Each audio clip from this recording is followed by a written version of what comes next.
1497년 포르투갈의 항해자 바스코 다 가마는 동인도를 항해하던 도중 수개월 사이에 선원의 약 60%가 이유 없이 죽어간 사건을 겪게 되었습니다. 죽어가는 환자들에게 나타났던 증상 중에 하나는 잇몸이나 구강 점막에서 쉽게 출혈이 일어나는 것이었는데요. 이러한 이유 때문에 이 질환에는 괴혈병이라는 이름이 붙게 되었고 15세기에서 16세기의 유럽에서는 많은 사람들이 모든 병이 이 괴혈병으로부터 시작된다는 생각을 하게 되었습니다. 그 후 제임스 린드라는 영국 해군 군의관은 1747년에 12명의 선원 중 괴혈병에 걸린 6명의 선원에게 레몬 주스와 오렌지 주스를 먹게 하여 이 두 과일 속에 있는 어떤 물질이 괴혈병에 큰 효과가 있다는 것을 보고하였고 그 후 많은 연구가 진행되었습니다. 이 많은 연구 끝에 녹색 야채가 괴혈병의 치료에 도움을 준다는 사실이 증명되었고 사람에서는 이 물질을 자체적으로 합성하지 못하기 때문에 녹색 야채를 먹지 않으면 괴혈병에 걸릴 수 있다는 여러 가지 내용들이 알려지게 되었습니다. 이렇게 많은 사람들을 괴혈병에서 구해낸 과일과 야채 속에 들어있는 영양소는 무엇일까요? 바로 비타민 C입니다. 비타민의 어원은 생명의 라는 뜻을 가진 바이탈과 플러스 아민인데요. 항산화제로 작용하면서 여러 화학 반응의 보조인자로 기능하는 수용성 영양소입니다. 이 어원에서 알 수 있듯이 생명과 밀접한 관련이 있다는 것을 알 수 있는데요. 이렇게 사람의 생명 현상과 건강에 필수적인 비타민 C는 보건복지부에서 하루 권장 섭취량을 100mg으로 하고 있으며 대상과 건강 상태에 따라 섭취량을 조절하실 수 있습니다. 요즘같이 모두 잘 먹고 잘 산다고 이야기하는 이 시대에 사람들에게 부족한 영양소가 있고 심각한 경우 영양 결핍도 있다는 사실이 믿겨지시나요? 만약 그렇다면 부족한 영양소는 무엇일까요?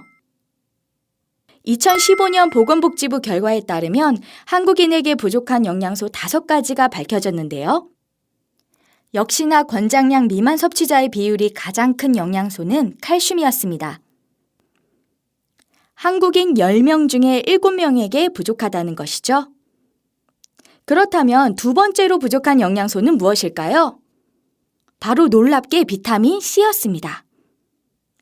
비타민 C의 권장 섭취량은 100mg이지만 전체 조사자의 절반을 넘어선 57.6%가 권장 섭취량 미만을 섭취하고 있다고 밝혀졌는데요. 우리가 흔히 비타민 C만큼은 잘 보충하고 있다고 생각하지만 이 결과를 보면 한국인의 2명 중에 1명이 하루 권장량 이하로 섭취하고 있다니 정말 놀라운 사실입니다. 비타민 C가 체내에서 하는 역할은 다양합니다. 그중 가장 중요한 역할은 유해산소로부터 세포를 보호하는 것입니다. 유해산소는 활성산소라고도 불리는데요. 활성산소는 호흡 과정에서 몸속으로 들어간 산소가 산화 과정에 이용되면서 여러 대사 과정에서 생성되어 생체 조직을 공격하고 세포를 손상시키는 산화력이 강한 산소입니다.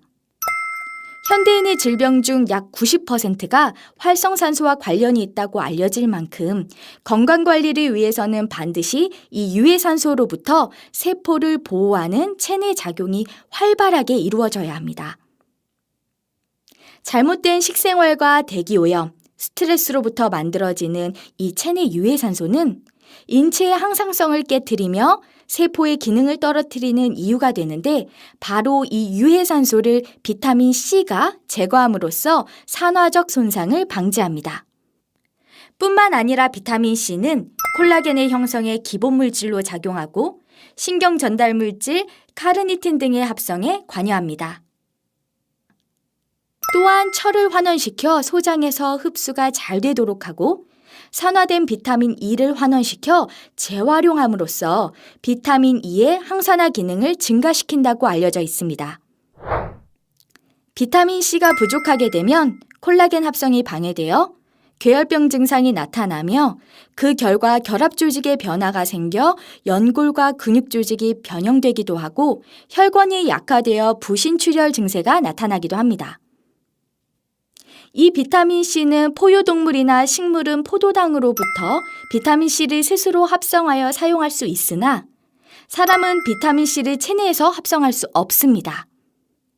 왜냐하면 사람의 몸속에는 비타민C의 합성과 관련된 여러 가지 효소들이 모두 존재하기는 하지만 가장 마지막 단계를 촉매하는 효소가 변성되어 그 기능을 발휘하지 못하기 때문인데요. 그래서 사람은 반드시 식품을 통해서만 비타민C를 섭취하실 수 있습니다. 그럼 어떤 식품을 섭취해야 할까요? 비타민C가 풍부한 식품으로는 감귤류, 토마토, 시금치, 수박, 키위, 딸기, 브로콜리 등이 있는데요. 하지만 알면서도 이런 종류의 식품을 매일 몇 끼 섭취하는 것이 참 힘든 현실입니다.